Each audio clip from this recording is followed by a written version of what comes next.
Before we look at why SMART fails, we should first make sure that we're using the same version of SMART. One of the reasons that the acronym causes confusion is there are so many versions of it around. SMART was first introduced in 1981 by George Doran. It provided a framework that allowed managers to deliver results.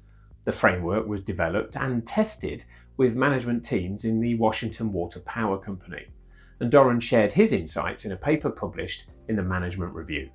Now, being an old guy, my memory isn't what it was. I can't remember the name of the paper, but for those that are interested, I'll reference it under sources in the description. It was something like smart ways to set management goals and objectives.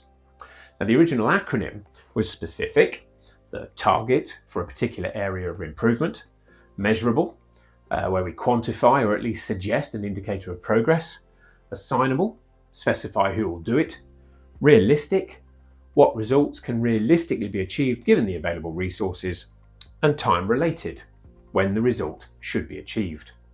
SMART was focused on management and how to frame long-term strategic goals as deliverable objectives, a statement of results to be achieved. The manager responsible for the objective of the business unit or team would not necessarily be the person responsible for actually doing it, which is why it was important to specify who will do it.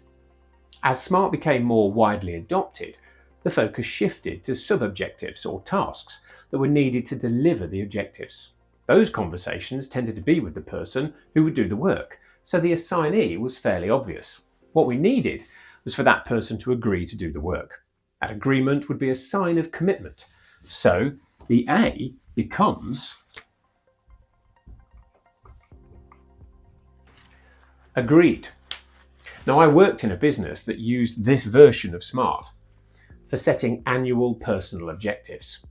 It was possible to derail the entire process by refusing to agree to anything that was too challenging.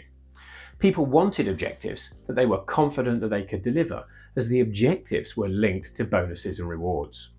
Luckily, we have another version of SMART where the A becomes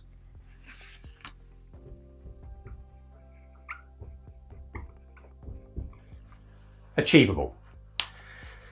The objective will have a higher level of commitment if we believe that we can realistically achieve it, given the available resources. Of course, that's the same as realistic. And that's a common problem or confusion when it comes to the acronym. You'll often see achievable and realistic together, but they're essentially the same thing. When A becomes achievable, the R becomes